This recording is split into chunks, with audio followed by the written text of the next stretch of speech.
You weren't looking for this. But here you are. And you know in that quiet place you never speak from, that this didn't find you by accident.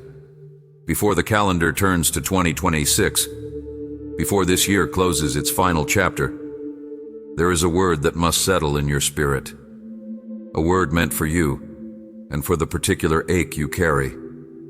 The one you've tried to name but can't. The one that sits behind your ribs, in the dark, where no sermon, no motivational speech, no well-meaning advice can ever reach. You feel it, don't you? The turning. Not in the world outside, though you see its shadows. The turning within. A sound like a distant tide, pulling back, gathering itself. You stand on a shore, and you know the wave is coming. And you are afraid. Not of the wave itself, but of being unprepared, of being found insufficient. I am speaking to you now of time, not clock time, not calendar pages, but your time, the kind that has a weight, the kind you feel running out like sand through a clenched fist.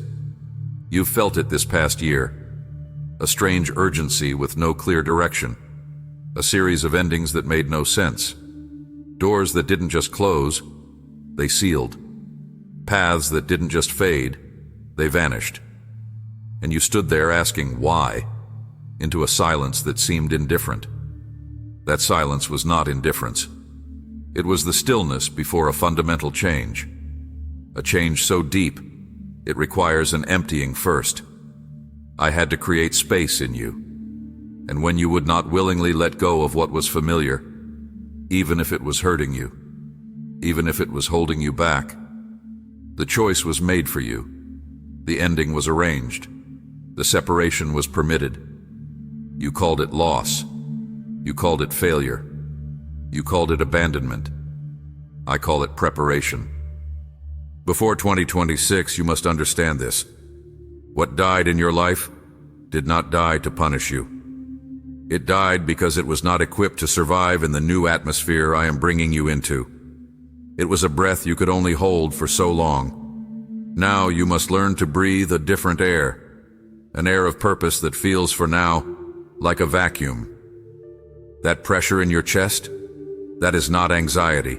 It is the compression of a new creation, a soul being forged in a hidden furnace.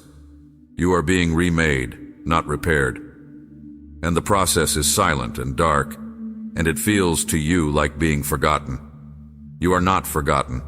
You are being focused on with an intensity that would terrify you if you saw it in full.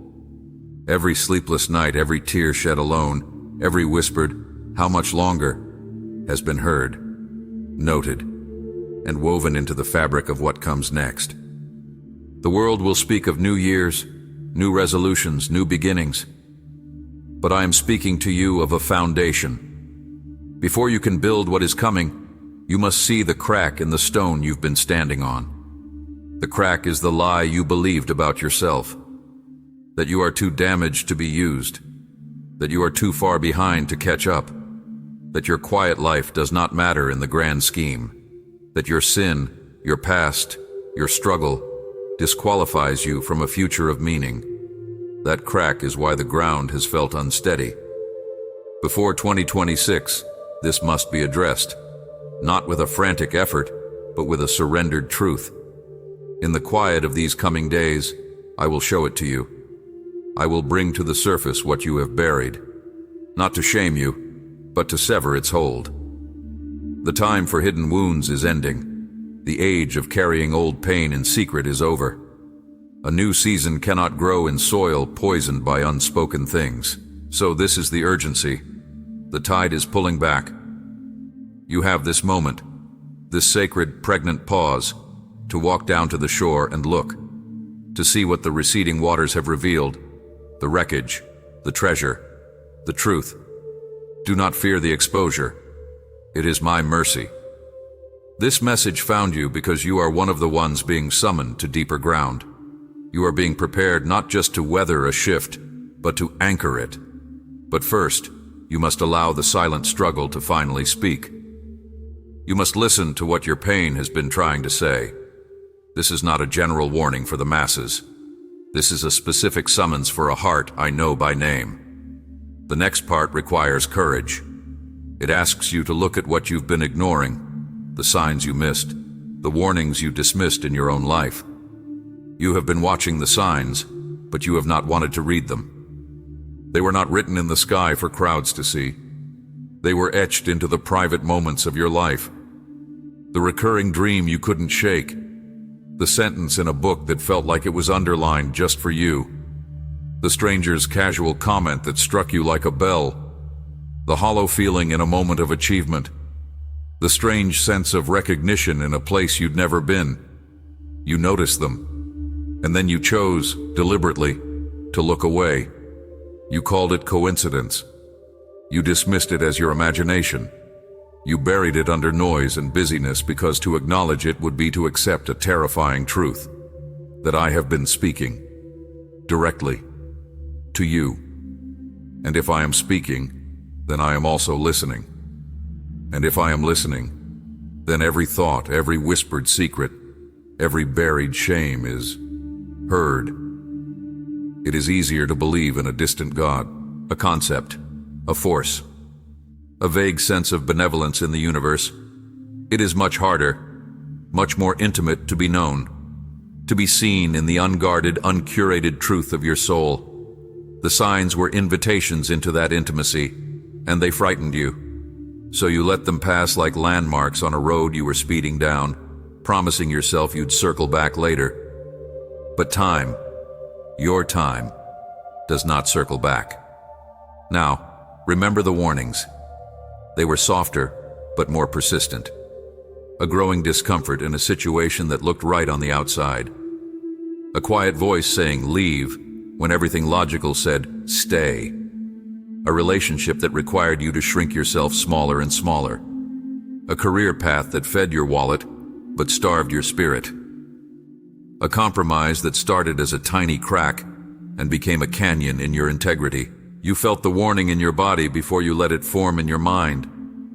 A knot in your stomach, a tightness in your chest, a weariness no sleep could cure. That was not stress. That was your spirit, the part of you that is eternally connected to me, recoiling from a path that leads away from your design. You were warned by your own holiness, which resonates like a tuning fork in the presence of what is false. You ignored it. You reasoned it away. You told yourself you were being too sensitive, that you should be grateful, that everyone else feels this way. You silenced the alarm, and then you wondered why you felt so asleep. Let me tell you what you were really avoiding. The warnings were not about the loss of a thing. They were about the loss of you. Every time you overrode that quiet knowing, you sent a message to your own soul. Your truth is not important. Your peace is negotiable. Your deepest knowing cannot be trusted. You created a fracture between your spirit and your mind, and you lived in the ache of that separation. That ache is the root of your anxiety. It is not a chemical imbalance. It is a spiritual dislocation. The endings that have come, the sudden losses, the slow fades, were not punishments. They were the final merciful barriers I placed on a road you insisted on walking. When you would not heed the quiet warning, I allowed the road to collapse. It felt like disaster. It felt like I had abandoned you. I was blocking you from abandoning yourself. Now, in this stillness, you must do the brave and painful work of retrospect. You must look back at the trail of ignored signs and unheeded warnings. Do not do this to condemn yourself. Do it to collect the truth.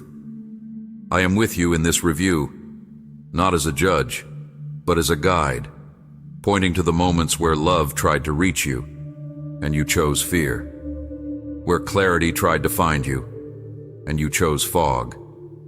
See the pattern, the job you lost that you had outgrown years before, the relationship that ended that was built on your silence, the opportunity that vanished that would have trapped you in a smaller version of your destiny. You prayed for rescue, and when it came, you did not recognize it because it came wearing the clothes of loss. Before 2026, you must make peace with this. You must forgive yourself for not seeing. You must thank me for not letting you go. This review is the key to unlocking your discernment for the new season. A season is coming where the signs will be clearer, but the choices will be more consequential. You cannot afford to misread the map anymore. Your old way of navigating, by the approval of others, by the security of the familiar, by the logic of the world, will lead you into a desert. I am reteaching you your native language, the language of your spirit. It speaks in peace. It speaks in conviction. It speaks in a knowing that bypasses reason. To hear it, you must first forgive yourself for the times you chose to go deaf. The silence you feel now, the emptiness, it is not abandonment. It is the clearing of a channel. I have lowered the volume of the world so you can hear the frequency of your own soul and my voice within it. The signs will begin again, but this time you must vow to heed them, to trust the quiet tug, even when it defies every plan you've made. This is the preparation, the realignment of your inner compass to true north. It starts with this honest look back. It will be painful. It will feel dark. But in this darkness you will find the first genuine spark of your own freedom, the understanding that I was guiding you even when you were refusing to be led. The next part of this journey goes deeper. It asks you to look at the very thing you've been most afraid to confront, the silent struggle you have never, ever spoken about. There is a pain you have never given a voice. It lives in the unvisited rooms of your memory. It sits at your table, an invisible guest at every meal. It is the first thought in the gray light of dawn, and the last sigh into your pillow. You have carried it so long, you mistake its weight for a part of your own bones. You believe you have hidden it well, behind your smiles, behind your busyness, behind the careful, curated story of your life you offer to the world. You have mastered the language of, "I'm fine," and you speak it with such conviction you almost convince yourself. But I am not convinced. I see the child in you that still trembles. I see the moment it was told, or shown, that it was not enough, not lovable enough, not strong enough, not worthy of protection. That moment became a seed, and in the darkness of your silence, it grew.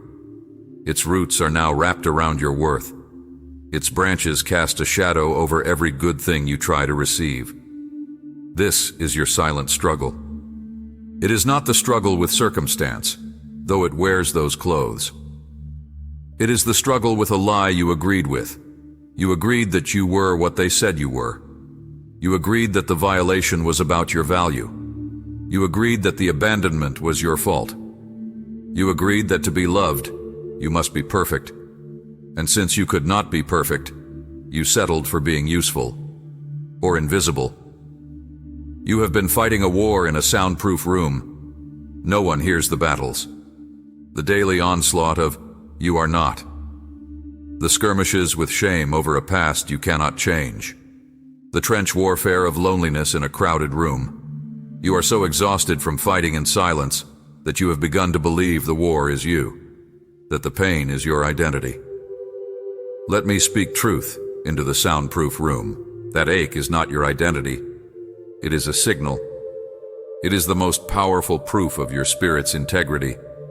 It is the part of you that remembers its original design, crying out against the distortion. Your depression is not a malfunction. It is a profound rebellion against a life that is too small for the soul I placed in you. Your anxiety is not a weakness.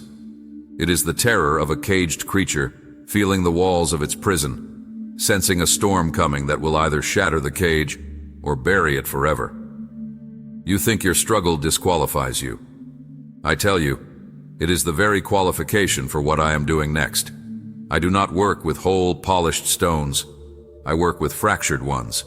Light shines most brilliantly through the cracks. Your pain has carved channels in your soul, deep, painful grooves. You see only the wound. I see the capacity. Those channels, once cleansed of the poison of secrecy, will become irrigation canals for my mercy to flow to other parched hearts. But first you must speak it. Not to a person necessarily, not until you are ready, but to me, here, now, in the raw, ugly, unedited truth. The memory you relive in flashes, the betrayal that still tastes like metal in your mouth, the addiction you dress up as a habit, the jealousy you cloak as discernment, the cold fear that you are fundamentally, irreparably broken. Say it. I am not recoiling. My heart is not turning from you.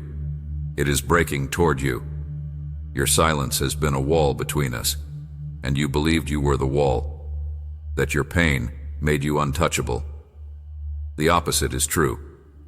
Your pain is the point of contact. It is the very place where my hand seeks to meet you. My son did not come for the healthy. He came for the sick. He did not come for the whole. He came for the broken. Your silent struggle is not a barrier to my love.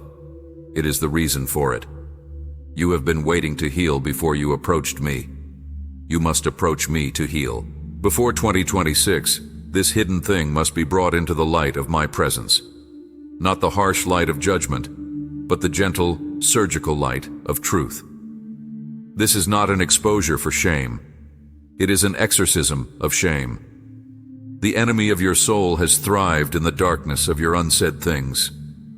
He has whispered his lies into the quiet, and you, thinking they were your own thoughts, agreed. I am giving you the courage to turn on the light. When you speak it, when you finally give voice to the old wound, the secret fear, the buried failure, you will feel a rupture, not of pain, but of power. The power of the lie is in its secrecy. The moment it is spoken in the presence of my love, its spell begins to break. You will feel lighter, not because the memory is erased, but because its authority over you is revoked. This is the deep inner change I require. Not a change of behavior, but a change of truth. A transfer of allegiance from the lie you've carried to the truth I speak over you. The new season ahead is built on a foundation of identity. You cannot build on the fault line of an unhealed wound. So, let this be the end of the silent war. Let the soundproof room be flooded with sound. The sound of your own confession, met not with condemnation, but with a consuming, silencing love. The storm you feel coming is not to destroy you. It is to destroy the cage. You have carried this alone long enough. The weight was never yours to bear. The next part will show you why this confrontation is not a detour, but the only path forward. We will look at what must end, and why, with mercy, I have already begun to end it. Certain things in your life are ending, not by your hand, not by your choice. You are watching them fade or fracture or fall away completely. And in your grief and confusion, you have been asking one question over and over. Why? You have interpreted these endings as signs of my displeasure, as evidence of your failure, as the universe conspiring against your happiness. You have raged against the closing door, pounding on it, begging for it to reopen. You have replayed every moment, searching for the mistake you made, the sin you committed, that could have caused this divine withdrawal. You are looking in the wrong direction. The end is not behind you, in a fault of your past. It is ahead of you, in a destiny you cannot yet see. I am not removing things because you were bad. I am removing things because they are incompatible. They cannot make the journey to where you are going. Think of a vessel preparing for a deep-sea voyage. On the calm, familiar bay, it carries many things on its deck. Ornaments, extra weight, comforts from the shore. But when the captain points the ship toward the open ocean, toward the depths and the storms and the uncharted waters, the crew must begin to secure. They must stow away or throw overboard anything that is not essential, anything that cannot withstand the pressure, anything that would become a lethal projectile in a hurricane. You are that vessel. The calm bay is behind you. You have been commissioned for deeper waters. And I, as your captain, have begun the necessary work of securing the deck. That relationship that felt like a lifeline. It was a shoreside comfort. It could not understand the language of the deep, and it would have tethered you to the harbor. I cut the line. That dream you pursued with such passion, it was a smaller version of a thing I conceived for you. It was a model boat. I'm giving you the fleet, that version of yourself, the one built on approval, on old accomplishments, on a reputation. It is not seaworthy. Its timbers are thin. It would crack under the first real pressure. I am dismantling it, not to leave you with nothing, but to build something with integrity in its place. You are mourning the ornaments thrown overboard, convinced you are being stripped bare. I am ensuring you do not sink. This is the mercy in the ending. I love you too much to let you sail into your future with a hull full of rot. I love you too much to let you cling to a life raft when I have prepared a ship. The pain of the release is acute, but it is the pain of a surgeon's incision, precise, intentional, and aimed at survival. You must understand this before 2026. The new season I am bringing you into operates on a different spiritual principle. It is a season of profound weight and glory. What carried you in the last season will not only fail you in the next one, it will become a danger. The casual connections, the shallow routines, the fragile self-concept, they have served their purpose. They brought you to this point of departure, but they cannot cross. I know you are afraid of the empty spaces, the quiet where the friendship used to be, the blank calendar where the busyness once lived, the question mark where your identity once stood. You rush to fill them with noise, with new people, with new plans. Stop. The emptiness is sacred. It is the hold of your ship being cleared for new cargo. Do not fill it with cheap substitutes. Let it remain empty until I fill it. My provision is not just what I give. It is the space I create to receive it. You asked, why did it have to end? Because it was a chapter, not the whole story. Because it was a lesson, not the destination. Because it was a shelter, not the foundation. Because I have something for you that requires both hands free, a heart unentangled, and a vision clear of old horizons. This is not a punishment. It is a promotion. But every promotion requires a leaving. You cannot wear the new mantle while clutching the old garments. So today, I ask you to do the hardest thing. To stop fighting the endings. To lay down the grief that masquerades as control. To accept, with a trembling heart, that I know what I am doing. Your trust is not shown in your happy agreement, but in your surrendered silence. In your ability to look at the empty space and whisper, I do not understand, but I believe you are good. The storm you feel on the horizon is not against you. It is against everything that cannot remain with you. It will test the integrity of what is left, and what is left after these purposeful endings will be the essential, unshakable core, your spirit, clinging to me. That is all you need. That is everything. Before 2026, you must make peace with the mercy of goodbye. You must see my hand in the closing door, not as a rejection, but as a redirection. The path narrows now, but it narrows toward a purpose so profound, it can only carry the weight of your true self. The empty deck feels like loss. It is actually readiness. Next, we must speak of what feels like the hardest thing, the waiting, the space between the ending and the beginning, the place where you are right now.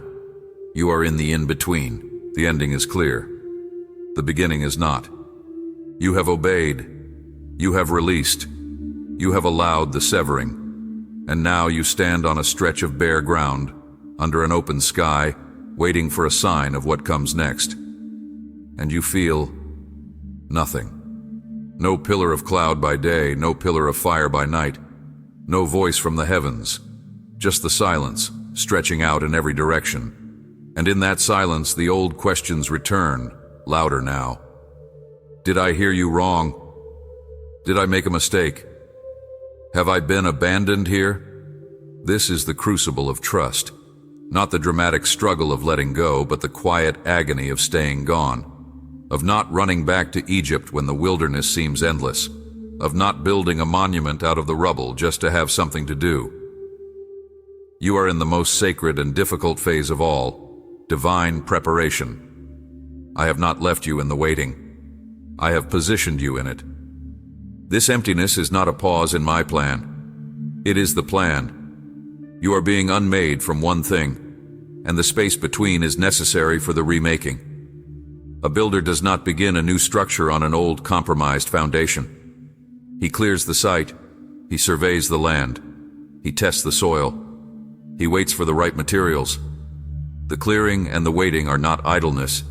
They are the first, most crucial steps of construction. You are the site, and I am the builder. The silence is not my absence. It is the sound of my focus.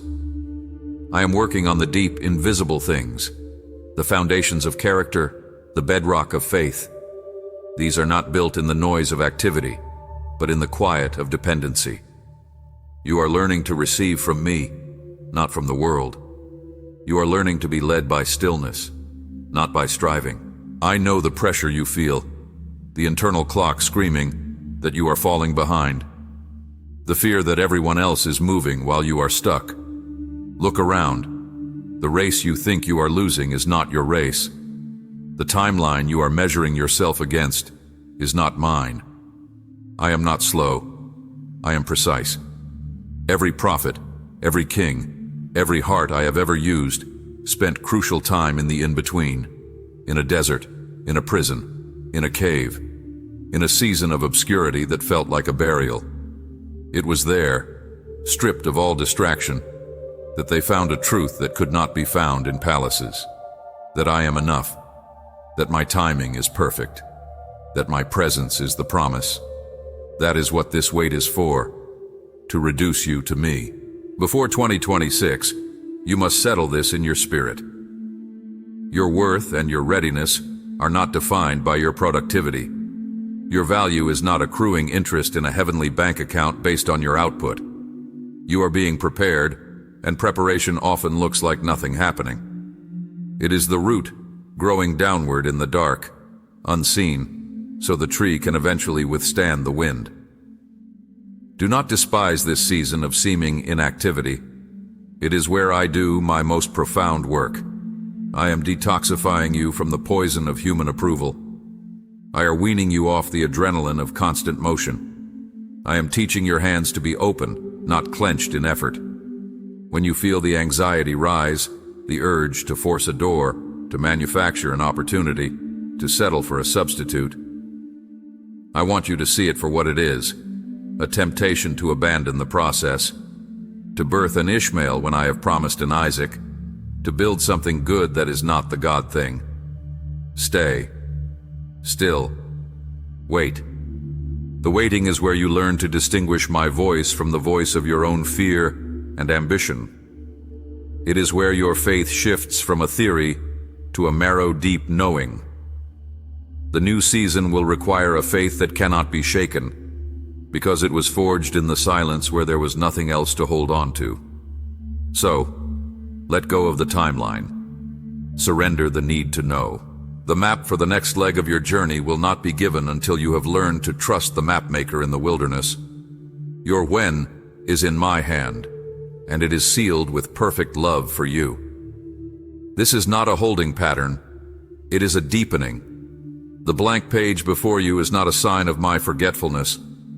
It is the canvas upon which I will paint a story so specific to your healing and your calling. You will look back and thank me for every single day of this sacred, frustrating, holy wait. The pressure you feel is not to move. It is to become. Become still. Become patient. Become sure of me and nothing else. When you have made peace with the wait, you will be ready to understand the warning that comes with the mercy. The two are woven together, and you must see the thread. There is a warning in this wind. You feel it as a chill, a pricking of your spirit, a sudden seriousness in the air. It is not a threat of punishment. It is the sober truth of consequence. You are standing at a threshold, and thresholds demand a choice. The warning is this: you cannot bring the old ways into the new land. The mercy has been the clearing. The warning is about the clinging. I have been gentle. I have been patient.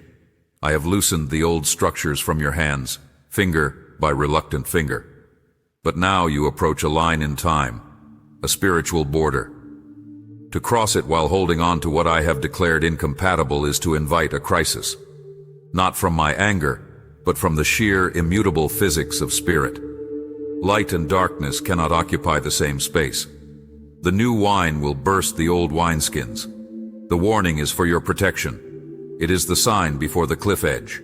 Look at what you are still clutching in your heart's closed fist. It may not be the thing itself anymore. The relationship, the job, the dream. It is the spirit of that thing. The resentment you nurse like a hot coal. The fear you wear as armor. The need for control you disguise as wisdom. The identity you built on a foundation that has already been condemned. These are the old ways. They are familiar.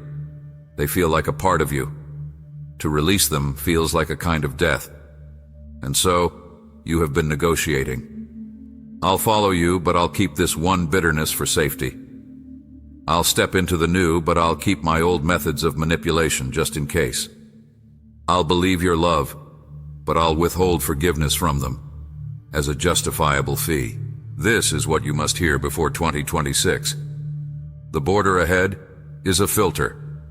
It will strain out everything that is not of my kingdom. You can cross it stripped and trusting, or you can be turned back, not by me, but by the sheer weight of what you refuse to leave behind. This is the dark edge of my mercy. I will not allow a double-minded heart to be shattered by the glory it is not prepared to contain. It is a severe kindness. Think of Lot's wife. She was led out of a city condemned. Salvation was granted. The command was clear. Do not look back. Do not long for what is being consumed. Her glance was not a simple memory. It was a vote of allegiance. Her heart remained in the place of death, and so she became a monument to it. The warning was the command. The mercy was the exit. The consequence was the solidification of her own choice. I am showing you the look back in your own life. The habitual return in your mind to the old hurt. The rehearsal of the old story where you are the victim. The nostalgia for a season that was, in truth, a prison. You must drop the salt from your hand. You must turn your face fully toward the future I am giving, not the past I am saving you from. The storm that comes, the shift you feel in the atmosphere, is not meant to destroy you. It is meant to destroy what would destroy you. But if you are welded to that very thing, you will feel the destruction personally. My warning is an invitation to let go, to allow the fire to consume the chaff, so that only the gold of your true self remains. Do not mistake my patience for permission. The time for negotiation is closing. The road is narrowing in earnest now. This is the urgency that underlies the calm. This is the mysterious, solemn truth. I am a refiner's fire and a holy God. The love that embraces you is the same love that cannot coexist with the disease that would kill you. The surgeon is merciful, but the hand that holds the scalpel must be steady and sure. Before you cross, you must do a fearless inventory. What have you been spared from that you still in secret desire? What lie have you been told that you still in quiet moments believe? Bring it now, to the foot of the cross, to the consuming fire of my presence. Lay it down not with regret, but with relief. You were not made to carry these corpses.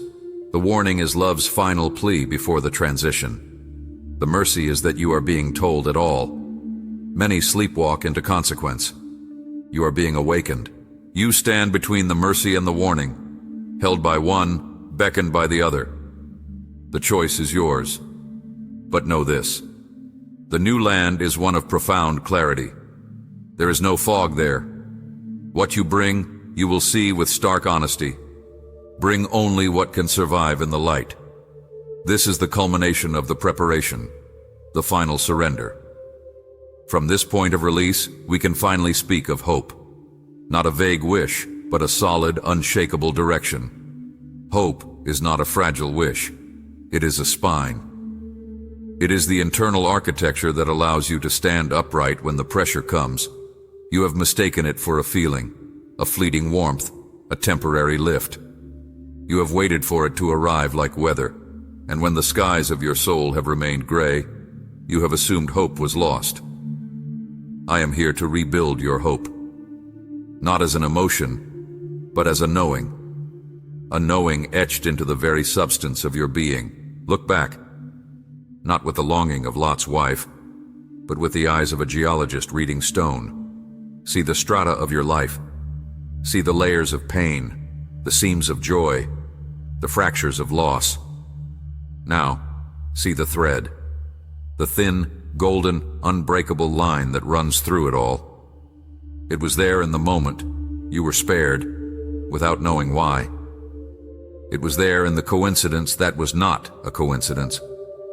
It was there in the door that closed, and the unexpected window that appeared, even if you were too grief-stricken to climb through it. It was there in the strength that arrived exactly when your own was gone. That thread is my fidelity. I have not led you out into this wilderness to die. I have led you here to show you that manna comes, that water flows from rock, that your shoes have not worn out. You have been so focused on the lack of a banquet that you have missed the daily miraculous sustenance. You have been so fixed on the destination that you have despised the provision for the journey. The hope I give you now is for the next step, not for the entire horizon. I am not giving you a map of the next 10 years. I am giving you light for the next 10 feet. And that is all you need. This is how trust is built, not in the spectacular, but in the sufficient. Day by day, breath by breath. Before 2026, you must allow your definition of hope to be shattered and remade. Hope is not the guarantee of a painless future. It is the guarantee of my presence within any future. It is not the promise that you will not go through the fire. It is the promise that you will not be burned alone, and that you will not come out as ash, but as refined gold. The new season you are entering will require this kind of hope, a hope that is an anchor. It will hook into the bedrock of my character, into my goodness, my sovereignty, my relentless love for you. When the waves come, and they will, this anchor will hold. Not because your faith is so strong, but because the object of your faith is unshakable. You have been hoping for outcomes. I am offering you my nature. So plant your hope there, in who I am. Say it to yourself in the dark. You are good. Your mercy endures. You are with me. This is not positive thinking. This is spiritual declaration. It aligns your spirit with reality. It turns your heart from a weather vane spinning in the wind into a compass pointing true north. The clarity you crave will come from this realignment. You will not see the full picture, but you will see the next right thing. You will not understand all my reasons, but you will know my heart. And knowing my heart will be enough to walk into the unknown, not with blind foolishness, but with sober confidence. This is the direction. Inward, then upward, then forward. Inward to the truth of your dependence, upward to the truth of my sufficiency, forward into the obedience of the next small step. Do not despise the smallness of the instruction. The grand destiny is built on 1,000,000 small obediences. The great faith is forged in 1,000 tiny trusts. You are not lost. You are being led. The path is not hidden from you. It is revealed to you in pieces as you are able to bear it. Your frustration at not seeing farther is a form of pride. You want the Creator's perspective. I am giving you the child's hand. Hold it. Walk. Trust. The hope I am implanting in you now is quiet. It is heavy. It has weight. It feels in your spirit like the deep, humming note of a tuning fork. It is the sound of yes. Yes, I am with you. Yes, this has a purpose. Yes, you will make it. This is the foundation. From here, everything changes. The waiting has purpose. The ending had reason. The struggle had a destination. You are not at the mercy of chaos. You are in the hands of a God who writes straight with crooked lines and who specializes in resurrection. From this solid ground, we can now look with clear eyes at the very reason for this journey, the profound inner change that is both your crucifixion and your liberation. The change I require is not on the surface of your life. It is in the soil of your soul. You have been praying for circumstances to shift, for environments to change, for people to act differently. You have believed that if the outside were fixed, the inside would find peace. You have it backwards.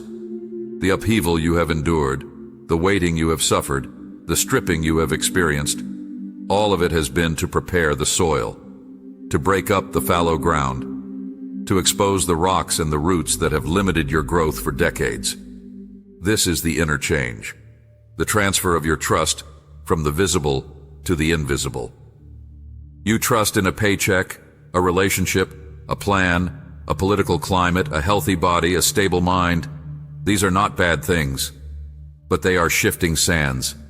I am calling you to build your house on the rock of who I am. This transfer of trust is not a one-time decision. It is a daily, moment-by-moment demolition of your own altars.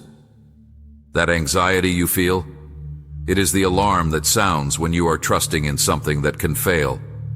That anger, it is the protest of your will when a thing you trust is threatened. That despair, it is the collapse that happens when a thing you trust falls apart. I am not asking you to stop feeling. I am leading you to the source of your feeling, to the altar where you have been sacrificing your peace. And I am asking you, with a love that is both fierce and gentle, to tear it down. This is the crucifixion I am inviting you into. Not a physical one, but a death of the old way of being human. The independent way, the self-protecting way, the way that says, I will secure my own life. That self must die. It is the seed that must fall to the ground. You are afraid of this death because it feels like annihilation. It feels like losing yourself. It is. It is losing the small, false, constructed self so the true, eternal, created self can rise. The seed does not debate. It does not negotiate. It surrenders to the process. It allows itself to be broken open in the dark so that something entirely new, something it could never have been while remaining a seed, can emerge toward the sun. This is the mystery. This is the hope. The death is not the end. It is the only path to a life that is truly life. Before 2026, this inner shift must take root. The new season will present you with challenges and blessings that your old self could never manage. Success would ruin you. Difficulty would destroy you. You must be made new from the inside out. How does this happen? Not by your effort, but by your surrender. You let the plow do its painful work. You stop defending the rocks in your field. You name them: pride, self-sufficiency, the need for control, old bitterness, the idol of approval.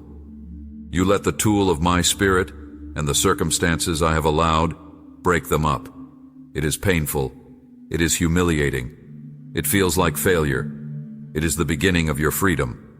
You will know the change is happening, not when your life gets easier, but when your reactions begin to shift. When a former trigger brings a pause, not an explosion. When a loss brings a tear, but not a collapse. When an uncertainty brings a prayer, not a panic. This is the new life growing, green, tender, but alive. This is the preparation no one sees. The silent, holy work in the cellar of your soul. While the world is distracted by noise, you are being made strong in the quiet. You are learning the secret, that your weakness is the conduit for my strength. that your death is the passage to my life. Do not rush this. Do not pretend it is done. Sit in the honesty of your current state. If you are angry, bring the anger to me, not as a sin to be condemned, but as a symptom to be healed. Tell me what you are really trusting in that has let you down. We will face it together. I will not shame you for your altars. I will simply show you they are made of straw, and then I will stand with you as the fire of my love consumes them, leaving only what is eternal. You are not being punished. You are being upgraded. The old operating system cannot run the new software of your destiny. The inner change is the installation. It requires a reboot, a moment of black screen, a terrifying silence. Then, the light comes on, and everything works differently. From this place of death and surrender, you will be ready to understand the final unifying truth, the reason for the timing, the mercy, the warning, and the hope. All of it has been leading you to a specific point of convergence, your purpose. All of this, the ache, the ending, the silence, the stripping, has been leading you to a point of convergence. A single, sobering, glorious realization. None of this was random. None of it was punitive. It was purposeful. You are not a bystander in your own life. You are a participant in a design. You have asked, "Why me?" in your sorrow. Now you must ask, "Why me?" in your destiny. The burdens you carry, the sensitivities you possess, the pains you have overcome, they are not scars to be hidden. They are coordinates. They have shaped you into a key that fits a specific lock. The world has a need that only your particular brand of brokenness made whole can meet. This is divine timing, not a calendar date, but a condition of readiness. I have held you back because the world was not ready for you. More importantly, you were not ready for the world. The spotlight you craved would have burned you at your former temperature. The influence you prayed for would have corrupted a soul still clinging to its own importance. The platform you envisioned would have become a pedestal for your ego, and it would have fallen, taking you and others with it. So I worked in the dark. I worked in the delay. I worked in the no. I worked in the season of insignificance. I was not withholding your purpose. I was protecting it. And you. Now you approach a convergence. The internal changes are aligning with external opportunities. The death of the old self is making room for the birth of a new assignment. But understand this. The purpose I have for you is not primarily about a task. It is about a testimony. It is not about what you will do, but who you will become in the doing, and who you will point to when you are done. Your life is a message. Every fracture is where my light will shine through. Every grief is where my comfort will flow from you to others. Every temptation you have overcome is a roadmap you can now offer to the lost. You were not delivered just for your own peace. You were delivered to become a deliverer. You were not comforted just to feel better. You were comforted to become a comforter. This is why the process had to be so deep, so personal, so relentless. A shallow healing produces a shallow testimony. A quick fix produces a fragile messenger. I need you strong, not in yourself, but in me. I need you unshakable, because what I will place in your hands will have weight. It will be the weight of glory, and it will draw the attention of both heaven and hell. Before 2026, you must shift your gaze from what you have lost to what you have gained in the unseen. You have gained spiritual authority. You have gained discernment. You have gained a compassion that is not pity, but a fierce identification with the suffering of others. You have gained a trust that is not a feeling, but a settled fact. These are the tools of your trade. The door that will open will not look like you imagined. It may look small. It may look ordinary. It may even look like a continuation of what you thought was over. Do not despise the day of small beginnings. Walk through it. Your obedience in the small is the key to the grand. The convergence is not a spectacular event. It is a steady alignment. You will look back one day and see how every thread, every pain, every closed door, and every silent year was weaving a tapestry of breathtaking specificity. The time of hiddenness is concluding. But remember, the most powerful forces on earth are often hidden. The roots of the tree, the foundation of the city, the beating heart in the chest. You have been in the hidden place with me. What we have built there will now become your visible strength. You are not late. You are on time. My time. The urgency you feel is not the panic of a missed deadline. It is the quickening of a birth. The deep, groaning pressure of something eternal wanting to be born through you. Do not resist it. Lean into it. Breathe. Trust the process. You are ready because I have made you ready. The student does not declare themselves graduated, the master does. And I, your master, say the preparation is nearing its completion. The final step is the simplest and the hardest, to believe it. To accept your calling not as a trophy but as a trust. To carry it with humility and courage. From this understanding, we can finally speak to the end of this journey and the true beginning of everything else. This is not an ending. It is a threshold. You have walked through the fire of your own silence. You have sat in the ashes of what had to end. You have felt the terrifying weight of the waiting and the deeper anchor of a hope that is not an emotion, but a spine. The inner change has begun. The sacred transfer of trust from the sand to the rock. Now you stand here. The message you were given before 2026 was not a prediction of doom. It was a prescription for dawn. It was the careful, deliberate unlocking of a soul. You felt it was meant for you alone, because it was. My work is always intimate. It is always personal. I do not broadcast general memos to humanity. I whisper love letters to the hearts I am calling home. Look ahead. The horizon is not a threat. It is a promise. But it is a promise that will demand everything you have become in this crucible. The clarity you now have is not a detailed map of the future. It is a settled knowledge of the guide. The direction you crave is not a compass bearing. It is a posture of surrendered trust, a willingness to walk when I say walk, to wait when I say wait, to speak when I say speak, and to be silent when the moment requires a holy silence. You will move forward differently now. You will not chase signs. You will follow peace. You will not grasp for validation. You will rest in belonging. You will not fear endings. You will understand their role in the composition. The mystery will not paralyze you, because you have learned to be comfortable in the fog, knowing I am with you in it. Before you step across, let me seal this in your spirit. The silent struggles you carried were not weaknesses. They were the birth pangs of your authority. The missed signs were not failures. They were the curriculum of your discernment. The inner change was not punishment. It was the forging of your true name. The divine timing was not a delay. It was the protection of your destiny. The warning was not a threat. It was the fierce love of a father saying, "Do not bring that chain with you into your freedom." The mercy was in every single cut that set you free.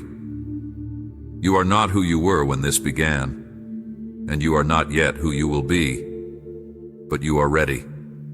Ready to carry the light that was kindled in your own darkness. Ready to be a shelter because you have known the storm. Ready to speak life because you have conversed with death in your own soul and watched it lose its power.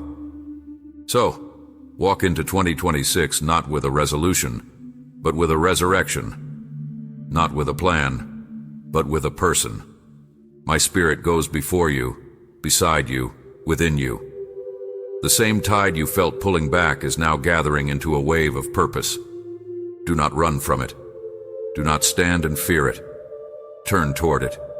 Let it carry you into the deep waters you were made for. This is your commissioning. Take the compassion you've earned and heal. Take the wisdom you've bought with pain and guide. Take the freedom you've been granted and liberate others.